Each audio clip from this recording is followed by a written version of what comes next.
Nobody likes to talk about internal controls, especially if, how many of you work in like small organizations? Okay, it becomes even harder to have internal controls when you're a small organization just because of the nature. But it's still important. It's still important to keep these things in mind. So again, what's the purpose of the seminar? Is to gain a greater understanding of the importance of internal controls, to understand the importance of technology in designing the internal controls. I mean, obviously, we're going to go through, even if you're not a big technology expert, you still understand that there are things like passwords, right? All of us understand the concept of a password to get into it. If it's information that's private, you should have it password protected. It shouldn't be open on the internet. It shouldn't be open on networks where people can get to it. You don't have to be a big expert to understand that, that part of it. And then we're going to just have a lot of practical advice on integrating good internal control practices into your organization. Okay? So what is the purpose of internal controls? Okay, the purpose is what we say, to foster the preparation of reliable financial statements, right? The purpose is so that people can rely on our financial statements. Okay, the purpose is so that, our financial statements should mean something. They shouldn't just be numbers. How do people know that our financial statements mean something? Because we have internal controls. It's also to ensure compliance requirements. A lot of our grants, our loans, or whatever comes with certain compliance requirements. And lastly, just to promote efficiency. Obviously, when there's controls, we have controls over certain things, we run more efficiently. Okay, now the purpose, what we're going to talk about today, is internal controls over financial reporting, over our financial statements, okay? So, there's a concept that came out a few years ago that we call risk assessment, which is that every organization is required, the management and the board of directors, they're required to what we call assess their risk of assess their risk. The risk of what? The risk of misrepresentation in their financial statements. Okay? So how do we do that? How do we assess our risk of misrepresentation? How do I know what my risk is, where my risk is? So, okay. What we use is called a top-down approach, which means we assess it at the top level, and then we sort of go down. What we do is we start with our financial statements. Everyone can take out their financial statements. And what our job is to look at each item on our financial statements and sort of make it like an X. Do I think this is risky in my organization? Cash. Well, 14 different people go to the bank. Nobody keeps track of who goes to the bank when. Everybody's depositing cash at different times. So that might be a risky factor. Or even worse, there's only one person who ever looks at cash. Nobody else ever reviews it. That can also be risky. Accounts receivable, fixed assets. Nobody ever counts how many computers we have. Nobody would know if 3 computers left the shelf, Things like that. The point is to start with your financial statements and go down into it. Okay, that's how we do our risk assessment. The purpose is management is required to assess whether the company's internal control over financial reporting is effective in providing what we call a reasonable assurance. Reasonable assurance means we're not perfect.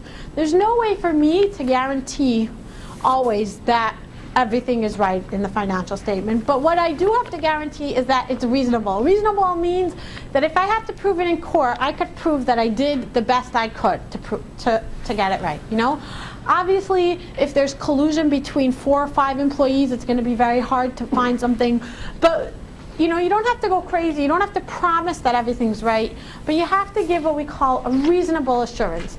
Make sure that you're reasonably sure that the financial statements are correct. And what do we call correct financial statements?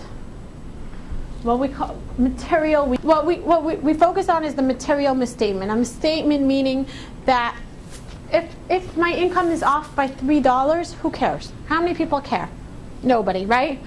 If there's a $3 difference in my net income, it's going to cost me more than $3 of somebody's time and effort to find the difference, right? So there's somewhere has to be a balance where we cut off and we say, okay, this is already a material misstatement. It makes a difference. If my income is off by $1 million, yeah, that's going to make a difference to somebody. So again, this is sort of like an internal decision you have to make is, at what dollar value do we say it doesn't make a difference anymore, right? If we're off by 35 cents, most of us, how many people keep track of cents in their system? No, right? Most of us don't even count pennies at all. We don't really care.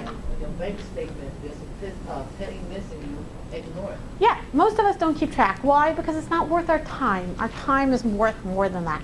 So it's an internal decision. You have to decide when somebody's reading the financial statements, at what dollar amount will it make a difference to them? Okay? And that's what we talk about in your assessing your risk. You have to assess that your risk is A, that you have reasonable assurance over your risk. Reasonable meaning that you did the most you could to make sure that your internal controls are correct. How correct? Enough that there's no material misstatements, okay? So again, you're not going to go crazy, but you have to be reasonable about it. Okay. So, okay, what kind of risks are there inherent in an organization? What kind of can affect the values of items on our financial statements? There's two types of risks. One is called control risk. Means that something can be listed wrong in our financial statements because there wasn't enough control over the financial reporting, right? A control risk would be, inadequate separation of duties, right? That's something you can control. If you have one person doing the deposits in the bank and another person reviewing it, obviously there's going to be less likely to be a problem there. And that's something you can control. That's control risk. If you put in internal controls, you can get rid of these risks. Absent or inadequate controls over safeguarding of assets. Your storage, your office supplies cabinet is not locked. Anybody could take whatever they want, whenever they want, take it home, right? Obviously, these are things you can control. An absence of an internal process to report deficiencies in the control to management, right? If a lot of times management doesn't know what's going on underneath, and there should be a way that people can report up. People can report if they think that you need a change in internal controls. So that's what we call control risk. Okay, they're things that we could change. The next is inherent risk. Inherent risk means due to the nature of that item, there is going to be a risk. There's nothing you could really change about it. Revenue recognition. Again, we always say that's the biggest risk factor is how you recognize revenue. There's nothing you can change. That's always going to be a risk factor. Data entry errors. Even if you try, there is always a possibility of errors in data entry. It's an inherent risk. You can't really change that. You could have a compensating, you have somebody else look at it, but there's still always that factor. Collusion amongst management employees, right? Let's say you tried your best. You have a control where one person does the deposits and another person reviews the bank statements, but the two of them get together and they decide to take money together, right? That's not something you can really control. That's an inherent risk. Okay, inherent risks you can try to put a compensating factor to sort of balance it out, but inherent risks are risks that are sort of always going to be there. Okay? Okay. So what your purpose is in your organization is you're going to sort of take all your risks and you're going to decide what we call what is a material weakness. what risks are very significant by us? In what areas do we have our own weaknesses? That's the purpose of risk of what we call the risk assessment of an organization. You're actually required by law, every nonprofit, and it should be in writing, is to do this, to go through each item on your financial statement and say, where do we have risks, where do we don't? Us privately as an organization. And how significant is this risk? How can we address it?